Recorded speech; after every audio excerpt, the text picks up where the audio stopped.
Como é que se faz realmente a definição do equipamento? É que muitas vezes aqui se coloca, como se diz, a carroça na frente dos bois. Ou seja, define-se o equipamento. Vamos usar aqui um metrô, vamos usar aqui um BRT, quando na verdade isso é a definição, é a decisão final a ser tomada. Por quê? Porque para você chegar a definir qual é o tipo de equipamento a ser utilizado, mais adequado, a gente tem que ter uma pesquisa, saber como é que as pessoas se deslocam, montar uma rede de transporte, dizer, olha, nesse corredor nós vamos ter tantas pessoas por dia, aqui temos tantas pessoas por dia, na hora de pico, tantas pessoas, em função disso, agora sim, depois que tivermos uma rede montada, definir o equipamento. Mas hoje se faz o contrário, hoje se define o equipamento e depois quer justificar o equipamento, isso é um erro. Nós temos que realmente definir qual é o equipamento mais adequado em função dos dados reais de demanda, saber como é que as pessoas se deslocam. E como tem aquela música que diz assim, o artista tem que ir onde o povo está, o sistema de transporte tem que ir aonde o povo está. Ou seja, se aquele exemplo que nós citamos na década de 80, se construía moradias, se eram construídas moradias na área norte, e o transporte ia para o outro lado, você não pode imaginar que isso fosse um planejamento racional e lógico, né? Porque você dizia às pessoas, vão morar em Paulista, mas o metrô vai para Jaboatão.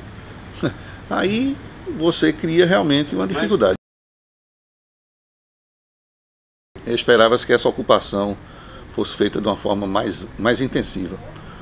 O que de fato acontece é que hoje o metrô melhorou um pouco seu patamar de demanda, mas durante muitos anos ele teve uma demanda muito baixa, muito baixa. Chegou a um ponto, por exemplo, quando a gente fez essa pesquisa domiciliar em 97, na época existia um sistema aqui de transporte informal, você acho que se lembra disso, de combis, lotação, que esse sistema tão precário transportava mais gente do que o metrô.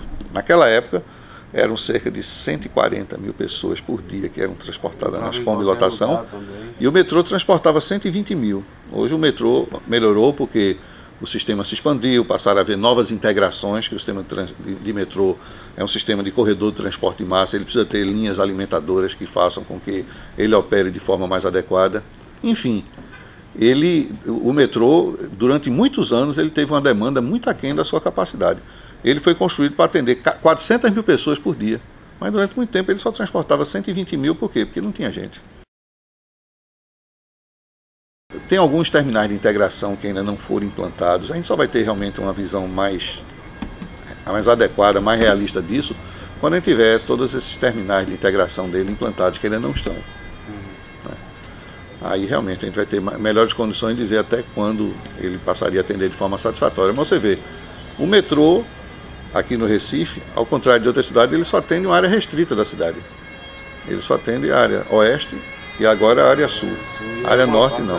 Há cidades no mundo, como Londres, como Paris, que você tem um sistema de transporte público que abrange a cidade toda, você se desloca de qualquer ponto para qualquer ponto sem nenhuma dificuldade.